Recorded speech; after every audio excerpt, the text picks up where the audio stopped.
ஆசைப்படுறது தப்பு இல்லைங்க.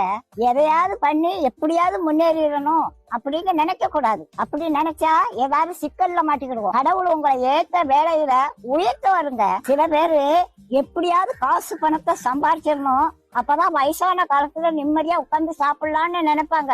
வயசான காலத்துல காசு பணம் எல்லாம் இருக்கும், ஆனா ஒன்னும் அனுபவிக்க முடியாது. பாட்டி வீட்டுல ஒரு எலி ரொம்ப நாளா தொண்டை பண்ணிக்கிட்டு இருந்தது. அதை எப்படியாவது பிடிச்சிருந்தோன்னு கூண்டுக்குள்ள ஒரு தேங்காய் துண்டை குத்தி வச்சேன். ஒரு 9 மணிக்கு சத்தம் கடிச்சு எலி மாட்டிக்கிட்டுச்சு. சரி இருக்கட்டும், காலையில எந்திரிச்சு காட்டு பக்கத்துல கொண்டு திறந்து விடுவோம் அப்படின்னு நினைச்சு தூங்கிட்டேன். காலையில பார்த்தா எலி உள்ளதான் இருந்துச்சு.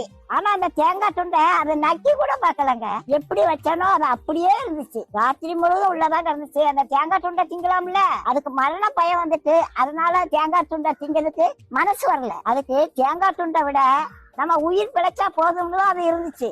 அதே மாதிரிதாங்க காசு பணத்தை சேர்த்து வச்சாங்க. கடைசி காலத்துல ஒன்னையும் அனுபவிக்க மாட்டாங்க. லட்டை பார்த்த உடனே வாயில எச்சி வரும், ஆனா டாக்டர் சொன்னது ஞாபகத்துக்கு வரும், லட்டை தின்றாத சுகர் ஏறி போயிரும் அப்படின்னு சொல்லியிருக்காங்க. ஆசைப்பட்ட ஒரு லட்டை திங்க முடியல, காசு பணம் இருந்து என்ன செய்ய? கடவுளோட ஆசீர்வாதம் இருந்துச்சுன்னா கடைசி வரைக்கும் நல்லா சாப்பிடலாங்க. நாளைய தினத்தை குறிச்சு கவலைப்படாதீங்க. அந்தந்த நாளைக்கு அந்தந்த நாளோட பாடு போதுங்க. இன்னைக்கு சாப்பாடு கொடுத்த கடவுள் நாளைக்கு சாப்பாடு கொடுப்பாரு. நீதி நேர்மை உண்மை உத்தமமா மட்டும் வாழுங்க. கடவுள் ஒரு நாளும் உங்களுக்கு ஒரு குறையும் வைக்க மாட்டாங்க.